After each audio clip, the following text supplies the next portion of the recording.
BCB নির্বাচনের অনিয়ম খতিয়ে দেখতে তদন্ত কমিটি গঠন এনএসসির। আইসিসির আইন মাথায় রাখার পরামর্শ। বাতিল আসিফ মাহমুদের করা জেলা বিভাগীয় ad hoc committee. Wide, that should do it. Bangladesh have crossed Pakistan's 114 and they won this match by 8 wickets. ওয়ানডেতে স্মরণীয় প্রত্যাবর্তন বাংলাদেশের।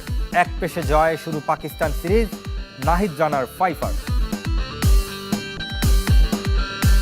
চিন্তা করি উইকেট যেমনই হোক ওই উইকেটটা নিজে বোঝা উচিত এবং ওই উইকেট যেটা ডিমান্ড করে। পিছিয়ে গেল নারী বিপিএল এর প্রথম আসর। এপ্রিলের টুর্নামেন্ট হবে জুলাইয়ে। ফ্র্যাঞ্চাইজিগুলোকে দল গোছাতে সময় দেয়াই কারণ দাবি বিসিবির। আগ্রহ নেই পৃষ্ঠপোষকদের। এবং চ্যাম্পিয়ন্স লিগ নকআউটে আজ রিয়াল সিটি মহারণ। রেকর্ড ১৬তম বারের মতো মুখোমুখি দুই জায়ান্ট। আরেক ম্যাচে চ্যাম্পিয়ন পিএসজির প্রতিপক্ষ চেলসি। দারুণ জয়। দীর্ঘদিন পর ওয়ানডেতে প্রত্যাবর্তন রাঙালো বাংলাদেশ। প্রথম ম্যাচে পাকিস্তানকে ৮ উইকেটে হারালো টাইগাররা। টস হেরে প্রথমে ব্যাট করতে নেমে দারুণ শুরুর পরও মাত্র ১১৪ রানে অল আউট হয় মেন ইন গ্রিন। জবাবে ২ উইকেট হারিয়েই জয় নিশ্চিত করে স্বাগতিকরা, যা পাকিস্তানের বিপক্ষে উইকেটের হিসেবে সবচেয়ে বড় জয়। ক্যারিয়ারের প্রথম ৫ উইকেট শিকার করে ম্যাচ সেরা হয়েছেন পেসার নাহিদ রানা। নাহিদ রানার বিধ্বংসী বোলিং আর তানজিদ তামিমের ব্যাটিংয়ে এক ইনিংসেরও কম সময় শেষ ম্যাচ। পুরো ম্যাচের স্থায়িত্ব ছিল ৪৬ ওভারেরও কম। ২০৯ বল হাতে রেখে ম্যাচ জেতে বাংলাদেশ। পাকিস্তানের ১১৪ রান বাংলাদেশের বিপক্ষে সর্বনিম্ন। ১১ বছর পর কোনো বাংলাদেশি পেসার ফাইফারের দেখা পেলেন মিরপুর স্টেডিয়ামে। মোস্তাফিজুর রহমানকে টপকে গেছেন নাহিদ রানা। পাকিস্তানের বিপক্ষে ৫ উইকেট পাওয়া দ্বিতীয় বাংলাদেশি পেসার তিনি, যার প্রশংসা করেছেন pace bowling coach Shaun Tait. নাহিদও ধরে রাখতে চান ধারাবাহিকতা। স্বপ্নের মতো এক বিকাল। পেস বোলিংয়ের রোমাঞ্চকর গল্পের সাক্ষী হোম অফ ক্রিকেট। পাকিস্তানকে গতি আর বাউন্সে কাঁপিয়ে দেয়া গল্পের নায়ক নাহিদ রানা। এক দশক পর মিরপুরে ৫ উইকেটের দেখা পেলেন কোনো বাংলাদেশি ফাস্ট বোলার। সবশেষ ২০১৫ সালে মোস্তাফিজ নিয়েছিলেন ফাইফার। তারপর হওয়ার সুযোগও ছিল কম। বেশিরভাগ সময় স্পিন উইকেট বানিয়ে ফায়দা তুলেছিল বাংলাদেশ। সেদিন ভুলতে চায় ক্রিকেট বোর্ড। ট্রু উইকেটের নবযাত্রা শুরু মিরপুরে। তাতেই ৩ পেসার নিয়ে খেলার সাহস। না হলে মোস্তাফিজ তাসকিনের সাথে একাদশেই হয়তো জায়গা হতো না নাহিদ রানার। পছন্দের পিচ পেয়ে সুযোগ লুফে নিলেন ২ হাতে। আগের ৫ ম্যাচে ৫ উইকেট নেওয়া চাপাই এক্সপ্রেস প্রথমবার এক ম্যাচে নিলেন ৫ উইকেট। আলহামদুলিল্লাহ ভালো করতেছি। এই জিনিসটা কন্টিনিউ করার চেষ্টা করবো লং টাইম পর্যন্ত। ফিজ ভাই আছে, তাসকিন ভাই আছে, তো তাদের কাছে সবসময় একটা হেল্প পাই এবং এই জিনিসটা আমাকে অনেক প্রেশার ফ্রি করে। প্রথম ৫ ওভারের সবকটিতে পেয়েছেন উইকেটের দেখা। একে একে ফিরিয়েছেন সাহিবজাদা ফারহান, মাজ সাদাকাত, শামিল হোসেন, মোহাম্মদ রিজওয়ান ও সালমান আলী আগাকে। এইখানেও মোস্তাফিজকে পেছনে ফেলেছেন। দ্বিতীয় পেসার হিসেবে পাকিস্তানের বিপক্ষে ফাইফার। নাহিদ প্রমাণ করেছে সুযোগ পেলে সে ভালো করতে পারে। নির্বাচকরাও তাদের অবস্থান প্রমাণ করতে পেরেছে। আশা করি সে ধারাবাহিকতা ধরে রাখবে। নাহিদ দিলেন অনেক প্রশ্নের উত্তর। দক্ষিণ আফ্রিকা বিশ্বকাপ সামনে রেখে বাংলাদেশের শক্তির উৎস হতে পারে পেস ইউনিট। আবারও ঢেলে সাজানো হচ্ছে দেশের ক্রীড়াঙ্গন। এই লক্ষ্যে অন্তর্বর্তী সরকার গঠিত জেলা, উপজেলা এবং বিভাগীয় কমিটি বাতিল করে নতুন করে অ্যাডহক কমিটি গঠনের সুপারিশ করেছে জাতীয় ক্রীড়া পরিষদ। পাশাপাশি বিসিবি নির্বাচনে অনিয়মের অভিযোগ খতিয়ে দেখতেও কমিটি গঠন করেছে এনএসসি। তবে কমিটির কার্যক্রম যাতে আইসিসি বিধির সঙ্গে সাংঘর্ষিক না হয় সে বিষয়ে সতর্ক এনএসসি। বিগত অন্তর্বর্তী সরকারের অদক্ষতায় স্থবির হয়ে পড়ে দেশের ক্রীড়াঙ্গন। বিভিন্ন ফেডারেশন ও অ্যাসোসিয়েশন তো বটেই, এই স্থবিরতা লক্ষ্য করা গেছে জেলা, উপজেলা ও বিভাগীয় পর্যায়েও। ঝিমিয়ে পড়া ক্রীড়াঙ্গনে গতি আনতে পুরনো কমিটি বাতিল করে নতুন করে অ্যাডহক কমিটি গঠনের সুপারিশ করল জাতীয় ক্রীড়া পরিষদ। এনএসসি সুপারিশকৃত এই অ্যাডহক কমিটির লক্ষ্য দ্রুততম সময়ে একটি নির্বাচিত কমিটি উপহার দেয়া। এজন্য সময় বেঁধে দেয়া হয়েছে ৩ মাস। যদিও ৭ সদস্যের এই ৩ কমিটিতে ক্রীড়া সংগঠক ও সংশ্লিষ্টদের বদলে বেশি গুরুত্ব দেয়া হয়েছে সরকারের বিভিন্ন পর্যায়ের কর্মকর্তাদের। এর আগে অন্তর্বর্তীকালীন সরকারের সময় যে অ্যাডহক কমিটি গঠন করা হয়েছিল সেটা আসলে ধারণা করা হয়েছিল যে একটা অনির্দিষ্ট সময় পর্যন্ত তারা কাজ করবে। সেজন্যই তাদেরকে সকল ধরনের ক্রীড়া ব্যক্তি থেকে সকল কর্নারের ব্যক্তিত্বদেরকে সেখানে রাখা হয়েছিল। এখন যে কমিটিটা গঠন করা হয়েছে এই কমিটির কমিটির মূল উদ্দেশ্যই হলো স্বল্পতম সময়ের মধ্যে স্থানীয় ক্রীড়া সংস্থাগুলো নির্বাচন অনুষ্ঠান করা। এই কমিটিটাকে আপনারা ঠিক ক্রীড়া পরিচালনার জন্য ওই সংস্থার কমিটি না মনে করে এটাকে মনে করতে হবে যে নির্বাচিত কমিটি গঠনের জন্যই আসলে এই কমিটিটা গঠন করা হয়েছে। এজন্যই এখানে সরকারি কর্মকর্তাদের আধিক্য। এদিকে বিসিবি নির্বাচনের আগে থেকেই ক্রিকেটার ও সংশ্লিষ্টদের একটি বড় অংশ অভিযোগ করে আসছে অনিয়ম, কারসাজি ও ক্ষমতার অপব্যবহারের। সম্প্রতি ক্রীড়া পরিষদে গিয়ে এই বিষয়ে আনুষ্ঠানিক অভিযোগ করেন তামিম ইকবাল সহ 50টি ক্লাবের প্রতিনিধি। তারই প্রেক্ষিতে এবার তদন্ত কমিটি গঠন করেছে এনএসসি, যার কাজ হবে অসঙ্গতি খুঁজে বের করে প্রয়োজনীয় পদক্ষেপের সুপারিশ করা। তবে তা যাতে আইসিসি বিধির সঙ্গে সাংঘর্ষিক না হয় সেই বিষয়ে সতর্ক এনএসসি। অবশ্যই আমাদেরকে সচেতনতার সাথে সকল কাজ করতে হবে, কারণ আমাদের বিশ্বকাপে আমরা খেলে থাকি একমাত্র কোনো রকমের অবহেলার জন্য বা অসতর্কতার জন্য নষ্ট হয়ে যাক, এটা আমরা কেউই চাই না। কিন্তু তারপরেও যদি কোথাও অভিযোগ আসে, অভিযোগগুলোকে এন্টারটেইন করাও কিন্তু সরকারের দায়িত্ব। তো এটাকে আমরা সরকারি হস্তক্ষেপ বিবেচনা না করে সরকারের যে পর্যবেক্ষণ আছে, সরকার যে ব্যাপারে সতর্ক আছে, সরকার যে ব্যাপারে কেয়ারিং, এই বিষয়টাগুলোতে আমরা ইতিবাচকভাবে দেখতে পারি। এদিকে জাতীয় ক্রীড়া নীতিতেও পরিবর্তন আনতে কাজ করছে এনএসসি। দ্রুতই তা চূড়ান্ত করা হবে বলে জানিয়েছে ক্রীড়া পরিষদ। সরকার সবসময়ই কাজ করবে নির্মমভাবে।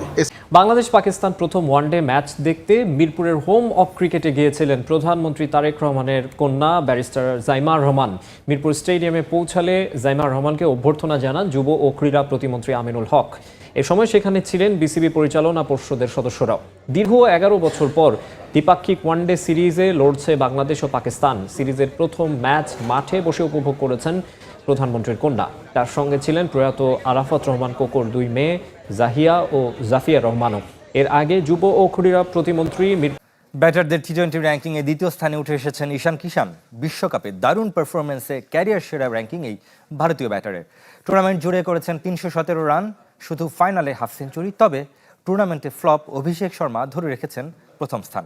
এছাড়াও ষষ্ঠ স্থানে উঠে টিম সেইফার্ট আর 16তম স্থানে থেকে ক্যারিয়ার সেরা র্যাঙ্কিং জেকব বেথেলের।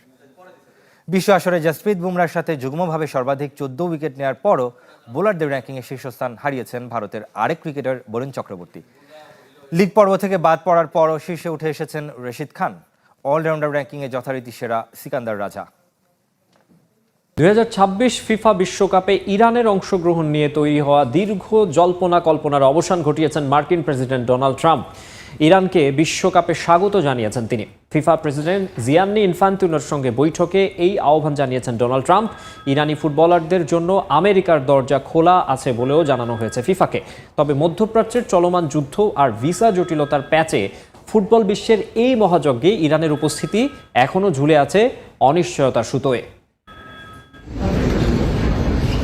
ভৌগোলিক উত্তাপ আর রণক্ষেত্রের বারুদ সবই এখন আছড়ে পড়ছে ফুটবল মাঠে। ফিফা বিশ্বকাপে মাঠের লড়াই শুরু হতে বাকি আরও কয়েক মাস। উত্তর আমেরিকার 3 দেশে ফুটবল উন্মাদনা যখন তুঙ্গে, তখন খবরের শিরোনামে ওয়াশিংটন আর তেহরানের স্নায়ুযুদ্ধ। তবে সেই তপ্ত আবহে খানিকটা শীতল বাতাস বইয়ে দিলেন ফিফা প্রধান জিয়ান্নি ইনফান্তিনো। ওয়াশিংটনে প্রেসিডেন্ট ট্রাম্পের সঙ্গে বৈঠকের পর তিনি নিশ্চিত করেছেন বিশ্বকাপে অংশ নিতে ইরানি ফুটবল দলকে স্বাগত জানাতে প্রস্তুত যুক্তরাষ্ট্র। ইনস্টাগ্রাম বার্তায় ইনফান্তিনো জানান, যুদ্ধের এই বিভীষিকার মাঝেও ফুটবল যে ঐক্য গড়ে দেয় তা থেকে নিজেদের দূরে সরিয়ে রাখতে পারেনি মার্কিনীরা। রাজনৈতিক আগ্রাসনের সুর ধরে রাখলেও ট্রাম্প ইঙ্গিত দিয়েছেন ইরানকে তিনি একটি পরাজিত শক্তি মনে করলেও মাঠে তাদের খেলায় কোনো বাধা নেই। তবে এই বার্তার পেছনে রয়েছে ফিফার কঠিন শর্ত। ইন্দোনেশিয়ার উদাহরণ টেনে বিশেষজ্ঞরা বলছেন, কোনো দলকে স্বাগত জানাতে অস্বীকৃতি জানালে আয়োজক সত্ত্ব হারানোর ঝুঁকিতে ছিল যুক্তরাষ্ট্র। কিন্তু বাস্তবতা কি এত সহজ? গত ফেব্রুয়ারিতে ইরান এবং ইসরায়েলের মার্কিন হামলার পর থেকে পরিস্থিতি ঘোলাটে। হামলায় সর্বোচ্চ নেতা খোমেনির মৃত্যু এবং তেহরানের ড্রোন ক্ষেপণাস্ত্র পাল্টাপাল্টি হামলায় পুরো মধ্যপ্রাচ্য এখন বারুদের স্তূপ। আটালান্টায় ফিফার প্ল্যানিং সামিটে অনুপস্থিত ছিল একমাত্র ইরান। তার উপর ট্রাম্প প্রশাসনের ভ্রমণ নিষেধাজ্ঞার খড়গ তো রয়ে গেছে। ইরানি ফুটবল ফেডারেশনের প্রধান মেহেদি তাজের কণ্ঠেও ফুটে উঠেছে সংশয়। বিশেষ করে নারী ফুটবলারদের দল ত্যাগের পর খোদ ফেডারেশনই বিশ্বকাপে দল পাঠানো নিয়ে দ্বিধাগ্রস্ত। লস অ্যাঞ্জেলেস আর সিয়াটলে ইরানের গ্রুপ পর্বের খেলা হওয়ার কথা থাকলেও ফুটবলারদের নিরাপত্তার ভিসা প্রাপ্তি এখন বড় প্রশ্ন। ফিফার জন্য এটা এক কঠিন পরীক্ষা। ফিফা পিস প্রাইজ পাওয়া ডোনাল্ড ট্রাম্প আর ইরানের ফুটবলীয় স্বপ্ন দুয়ের মাঝে ভারসাম্য রাখতে চাইছে জুরিক। বিশ্বকাপের চিফ অপারেটিং অফিসার হাইমো শিরগি স্পষ্ট জানিয়ে দিয়েছেন, পরিস্থিতি যেদিকেই যাক, যে অবস্থায় তৈরি হোক না কেন, টুর্নামেন্ট পেছানোর কোনো সুযোগ নেই। এখন দেখার বিষয়, ফুটবল কি পারবে যুদ্ধের দামামা থামিয়ে 1950 সালের পর প্রথম কোনো দেশের নাম প্রত্যাহারের কলঙ্ক রুখতে? উত্তর ফুটবল চ্যাম্পিয়ন্স লিগ প্রসঙ্গ। রেকর্ড 16তম বারের মতো রিয়াল মাদ্রিদের মুখোমুখি হবে ম্যানচেস্টার সিটি। রাউন্ড অফ 16-এর প্রথম লেগে সিটিজেনদের আতিথ্য দেবে লস ব্ল্যাঙ্কোস। তবে গুরুত্বপূর্ণ ম্যাচে এমবাপ্পে বেলিংহ্যামদের পাচ্ছে না স্বাগতিকরা। একই রাতে আরেক বিগ ম্যাচে মুখোমুখি হবে চেলসি ও পিএসজি। পার্ক দে প্রিন্সেসে অনুষ্ঠিত হবে প্রথম লেগ। রাত 2টায় শুরু হবে এই দুই ম্যাচ। চাকরিটা থাকবে কিনা অনিশ্চিত। রিয়াল মাদ্রিদের ডাগআউটে সময়টা কেবলই কঠিন হচ্ছে আরবিওলার জন্য। লিগে লিড হারানো দলটা এবার নামবে পছন্দের চ্যাম্পিয়ন্স লিগে। তবে ইনজুরি জর্জরিত স্কোয়াডের কারণে নিজেদের ঘরের মাঠেও ফেভারিট না লস ব্লাঙ্কোস। ম্যান সিটিকে সামলানোর ম্যাচে পাচ্ছেন না এমবাপ্পে, রদ্রিগো, বেলিংহ্যাম কিংবা কারেরাসকে। এমন পরিস্থিতিতে দলটার একমাত্র আস্থা ভিনিসিয়াস জুনিয়রের ওপর। বিশ্বের অন্যতম সেরা কিছু ফুটবলারকে আমরা এই ম্যাচে মিস করব। তবে এই মুহূর্তে ভিনিসিয়াস অনেক দায়িত্ব নিচ্ছে। আক্রমণ ভাগও আমাদের মূল অস্ত্র, আর সিটি বাধা পেরোতে তার সেরাটা দরকার। চ্যাম্পিয়ন্স লিগে রেকর্ড 16তম বারের মতো রিয়াল পরীক্ষার সামনে সিটি। ইংলিশ জায়ান্টদের বিপক্ষে দ্বিতীয় সর্বোচ্চ বার খেলা দলটা বায়ার্ন মিউনিখ 8 বার।